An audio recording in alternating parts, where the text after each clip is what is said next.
जय गीता भागवत।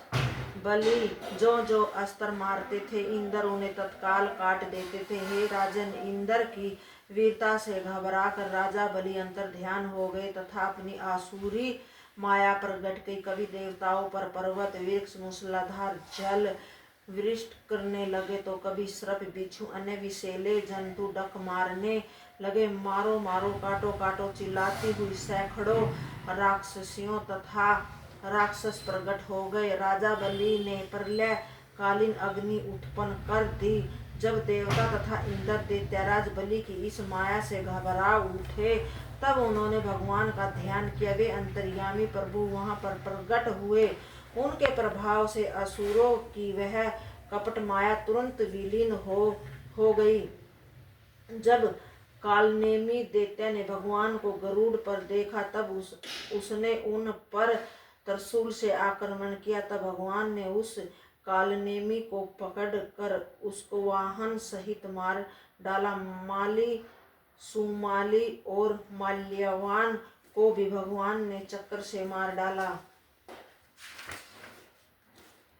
श्री सुखदेव जी बोले कि हे राजन परीक्षित, भगवान की कृपा से देवताओं की व्याकुलता दूर हो गई। वे बड़े उत्साह से युद्ध करने लगे। इंद्र ने दैत्य राजा बलि पर जब वज्र उठाया वे बड़े निर्भय होकर युद्ध में डटे हुए थे। इंद्र ने राजा बलि का अनादर करते हुए वज्र हाथ में लेकर इस प्रकार कटु वचन कहे कि अरे मूर्ख, तू नट की भांति हमें धोखा देकर अपनी माया की चालों में हमें जीतना चाहता है। हम माया के स्वामी हैं, हम पर माया का कोई प्रभाव नहीं चल सकता।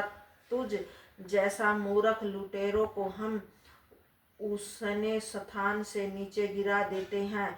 अब मैं अपने सोधार वाले वज्र से तेरा सिर काटता हूँ। बलि ने हंस कर कहा कि अरे इंद्र, हार जीत तो काल की प्रेरणा से होती है। अपना काम तो केवल कर्म करना है। यह सारा जगत काल के अधीन है, इसलिए अपने को हार जीत से कोई शोक तथा हर्ष नहीं है। तुम स्वयं इस तत्व को नहीं जानते।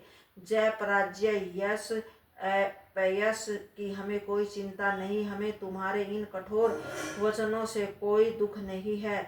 श्री सुखदेव जी बोले कि हे परीक्षित, राजा बलि ने इंद्र को इस प्रकार डांट कर झपा दिया। उन्होंने कान तक खींचकर अनेकों बाणों का प्रहार किया। दैत्यराज बलि के प्रहार से व्याकुल इंद्र ने बलि पर वज्र का प्रहार किया। उस वज्र के प्रहार से राजा बलि पर्वत के समान विमान से पृथ्वी पर गिर पड़े। राजा बलि के परम मित्र भस्मासुर ने इंद्र की हंसली पर प्रहार किया और ऐरावत पर भी एक गदा मारी। उस गदा की चोट से ऐरावत हाथी मूर्छित हो गया। तब इंद्र का सारथी तुरंत रथ ले आया और इंद्र को बचा लिया। उस दैत्य ने सारथी पर भी चोट की, किंतु इंद्र ने वज्र से उसका भी सिर काट लिया। नारद जी के मुख से भस्मासुर की मृत्यु सुनकर उसके भाई नमुची, बलि, पाक इत्यादि ने इंद्र को घेर लिया तथा 100 बाणों से इंद्र के सारथी तथा घोड़ों को घायल कर दिया। देवता बड़े घबराते, किंतु इंद्र थोड़ी देर में शत्रुओं का नाश करके अपने तेज से चमकने लगे। तब उन्होंने अपने वज्र से दैत्यों के सिर काटना आरंभ कर दिया।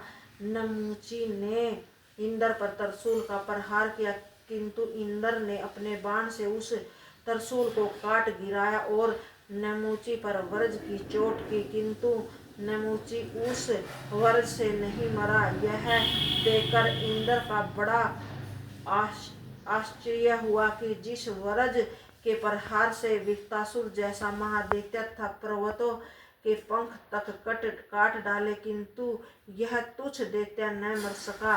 अब इसका वह तेज समाप्त हो गया प्रतीत होता है। जब इंद्र इस प्रकार विषाद कर रहे थे उसी समय आकाशवाणी हुई कि तू इस दानव की मृत्यु सूखी तथा गीली वस्तु से न होगी। जय गीता भागवत।